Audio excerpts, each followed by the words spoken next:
Pemirsa, Anda masih bersama kami di Apa Kabar Indonesia Siang. Kita akan lanjutkan dialog kita bersama dengan psikolog forensik Bapak Reza. Pak Reza, kalau kita melihat dari kasus ini yang terjadi di Tangerang, Banten, itu Anda melihatnya apakah memang psikolog forensik bisa mendeteksi kemarahan dari pelaku ketika melakukan dari hasil potongannya atau seperti apa, Pak? Ini sekaligus mencoba menjernihkan publik ketika bicara tentang motif atau niat ya. Sebenarnya itu dua hal yang berbeda.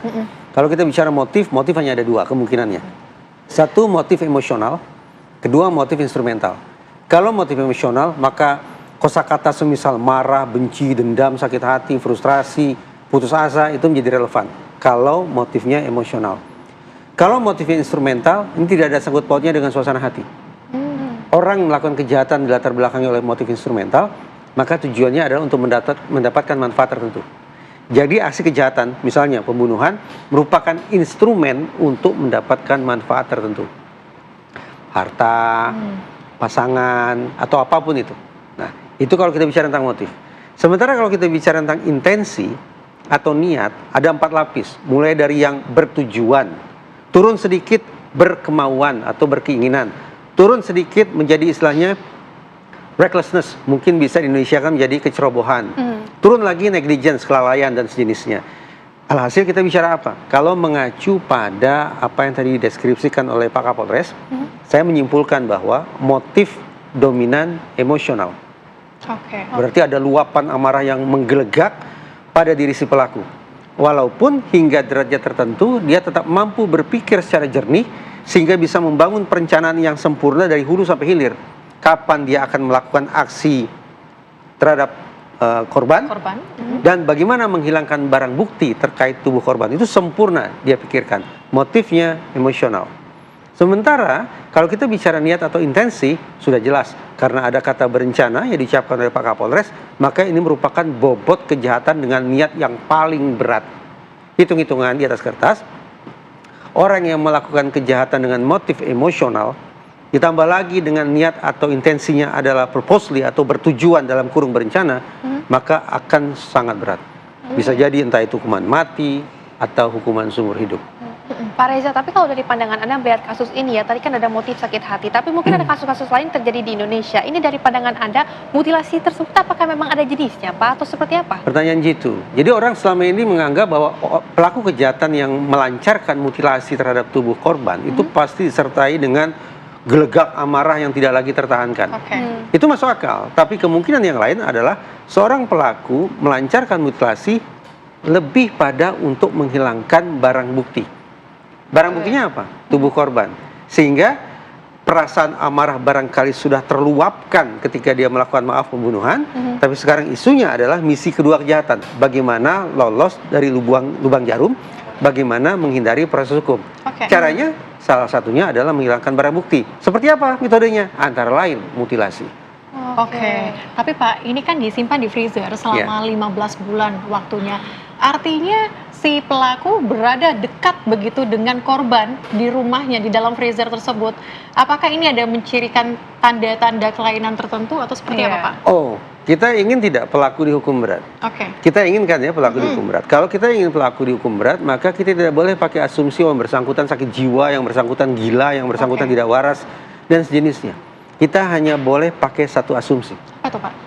Pelaku sehat, pelaku waras, pelaku rasional, pelaku punya kalkulasi atas perbuatannya. Hanya dengan asumsi semacam itu, maka kita akan bisa menyeret pelaku ke pertanggungjawaban pidana dan mendapatkan hukuman maksimal. Tapi sebaliknya, kalau kita buka ruang spekulasi bahwa pelaku tidak waras dan seterusnya, sadar tidak sadar, kita justru memberikan pasokan pasal, yaitu pasal 44 ayat 1 kepada pelaku untuk siapa tahu lolos dari jerat hukum. Walaupun agak sedikit berempati ini ya. Tadi Pak Kapolres kan menyebut bahwa pelaku ini luar biasa sakit hati karena perlakuan korban. Nah, mungkin saja hakim nanti akan mempertimbangkan hal ini sebagai hal yang meringankan. Pak, kalau begitu ya, tadi keterangan dari Bapak artinya kan ada motif jika pelaku ini sakit hati yang begitu mendalam. Apakah ini termasuk perlakuan dari membela diri begitu untuk mutilasi ini atau seperti apa? Apakah itu sejujurnya dia sakit hati ataukah lebih sebagai sebuah alibi? Pertanyaannya begitu kan ya? Itu akan dibuktikan di ruang sidang.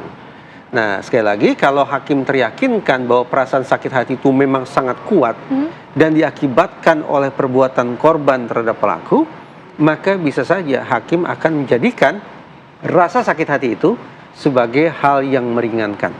Vonisnya mungkin tetap bersalah, tapi alih-alih menjatuhkan hukuman maksimal karena ada hal yang meringankan, maka beratnya hukuman boleh jadi akan diturunkan oleh hakim. Oke, tetapi kalau misalnya seperti yang tadi Anda sampaikan Pak, terkait dengan kasus ini, apakah juga begini Pak? Kalau kita lihat kasus ini kan kepada sepupunya sendiri, orang terdekat, keluarganya begitu, dengan kondisi pembunuhan berencana bisa kita katakan seperti itu, sudah dipersiapkan semuanya, dengan kondisi sadar juga, seberapa yakin nantinya hakim ini bisa mengetahui bahwa ini memang sakit hati yang mendalam, ataukah memang ini adalah indikasi yang berbeda begitu Pak, kalau nantinya di pengadilan nanti? Proses di ruang sidang adalah proses mengacu pada pembuktian, termasuk pembuktian secara saintifik. Artinya mengikut sertakan disiplin ilmu non-hukum untuk ikut tanda petik cawe-cawe dalam rangka membuktikan apakah pelaku ini memang bersalah atau tidak dan seberapa berat bobot kesalahannya. Nah, dengan melibatkan otoritas semisal kedokteran forensika atau psikologi forensika, bisa jadi akan membantu hakim untuk memastikan apakah ini betul-betul sebuah aksi pidana yang dilatar belakangi oleh gelegak, sakit hati, marah, dan sejenisnya yang tak lagi tertahankan, ataukah itu sebatas alibi belaka. Baik Pak Reza, tapi kan kalau kita lihat ya belakangan ini rasanya marak sekali kasus pembunuhan, mutilasi, dan yang lain sebagainya. Dan tentunya juga tidak lepas dari adanya informasi yang di masyarakat yang sangat cepat sekali beredar. Apakah ini mungkin menjadi salah satu inspirasi Pak? Atau seperti apa Pak? Itu sebabnya secara kontroversial memang di ranah psikologi forensik ada istilah copycat suicide. Kalau kita sudah bicara copycat suicide atau copycat homicide, dalam kasus ini copycat homicide ya, pembunuhan copycat, pembunuhan peniruan, maka perbincangan tentang motif relevan tapi tidak lagi terlalu penting. Perbincangan tentang intensi atau niat itu tetap relevan tapi lagi-lagi tidak terlalu penting. Karena yang dipersoalkan ketika kita menggunakan istilah copycat homicide adalah seberapa jauh apa-apa yang kita tonton, apa-apa yang kita dengar, apa-apa yang kita baca itu akan menginspirasi kita untuk melakukan perbuatan serupa. Sehingga alih-alih berfokus pada faktor disposisi, faktor diri si pelaku, kita akan berpindah pembahasannya ke faktor situasi, faktor eksternal, pengaruh media, pengaruh lingkungan sekitar, atau apapun yang ada di luar diri si pelaku itu sendiri. Nah, kalau kemudian kita bawa ke ruang sidang, lalu hakim menyimpulkan bahwa faktor eksternal lebih kuat pengaruhnya terhadap pembentukan perilaku jahat daripada faktor internal, maka hukumannya akan lebih ringan. Oh begitu ya? Ya, itu sebabnya akan terjadi pertarungan antara jaksa dengan pengacara. Jaksa akan berusaha meyakinkan hakim terdakwa melakukan pembunuhan karena faktor internal. Intinya begitu. Sementara penasihat hukum akan sebaliknya. Penasihat hukum akan menggunakan strategi untuk meyakinkan hakim bahwa perbuatan si terdakwa adalah karena faktor eksternal. Kenapa berbeda? Karena misi penasihat hukum adalah meringankan atau membebaskan terdakwa dari hukuman, sementara jaksa hukum untuk memberatkan. Misinya adalah memberatkan. Tapi kalau kita lihat mengenai faktor eksternal tadi yang sempat Anda singgung Pak, ini faktor eksternal seperti apa? Apakah memang perilaku konkret dari lingkungan sekitar atau seperti apa Pak? Ya harus kita akui ya, baik itu media konvensional maupun media sosial, sungguh-sungguh tidak terhindarkan oleh siapapun. Ini salah-salah kalau ditonton oleh orang yang sudah punya pikiran-pikiran aneh, perbincangan kita ini akan menjadi bahan belajar yang keliru bagi mereka. Oleh karena itu harus kita tandaskan bahwa perbincangan ini justru mudah-mudahan bisa ditangkap sebagai salah satu pembelajaran tentang pentingnya menjaga perasaan satu sama lain.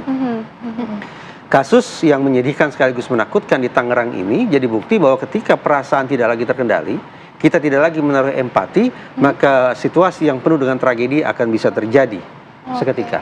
Pak Reza, tapi kan rasanya di Indonesia banyak sekali ya kasus mutilasi yang melibatkan antara keluarga begitu, ada hubungan satu sama lain. Ini dari pandangan Anda sendiri inilah bagaimana? Bukti bahwa kita selama ini salah kaprah. Kita sering membuat nasihat hati-hati terhadap orang asing. Betul. Hati-hati terhadap orang tidak dikenal. Hitung-hitungan di atas kertas, orang yang paling mungkin menjahati kita adalah orang dekat.